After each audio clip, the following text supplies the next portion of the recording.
So now we're going to go on a idea that linear functions always change by a constant amount, right? They grow by equal differences. And you probably already know this can be called slope at some point in time, but linear functions change by a constant amount, right? The differences that we've talked about over equal intervals. Now you explore the proofs of these statements. That's x2 minus x1, x4 minus x3 to represent two different intervals in the x values.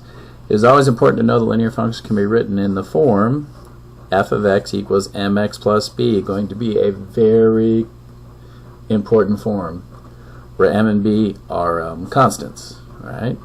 Complete the proof that the linear functions grow by equal amounts. So, here we go.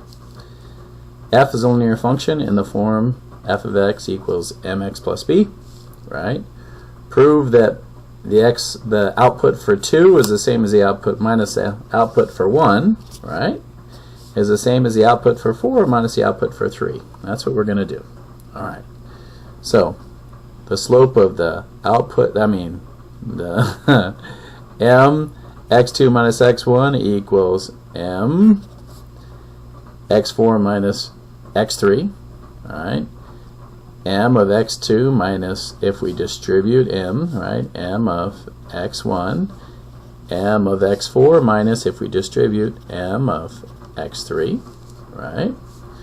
So we've got mx2 plus b minus mx1 minus b, right, because we're subtracting this, equals mx4 plus b minus mx3 minus b. Alright, so that's what we've got so far, right? So if we take this, right, that's mx plus b minus mx plus b equals mx plus b minus, and this is going to be mx, see that was 2 and 1, this is going to be 4 and 3, 3 plus b, alright?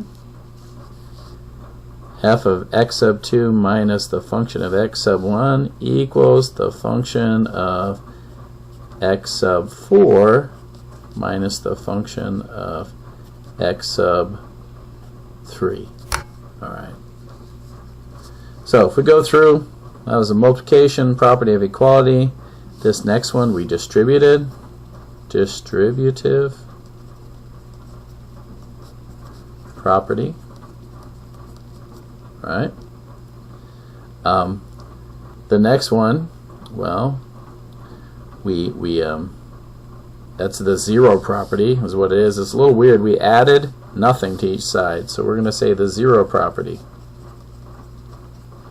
What that means is I put a plus b and a minus b here and a plus b and a minus b here. That means I really didn't add anything, right? And then we factor out, right, the negative. So factor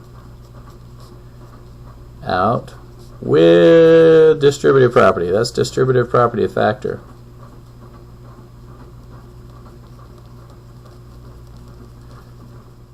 These proofs are a little weird, hard to understand when you first do it. And we're going to keep going. Just keep forging ahead. If you understood any part of this math, focus on what you understand. All right. Consider the function y equals x cubed. Use two equal intervals to determine if the function's linear. Right?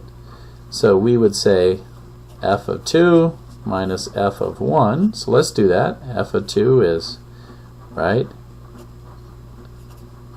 2 cubed minus 2 to the first, which is 8 minus 1, which equals 7. Alright, so I could say, hey, f of 2 minus f of 1 equals 7. Let's try f of 4 minus f of 3. That is 64 minus 24, 7, sorry, minus 27. So what does that equal? 34, 37.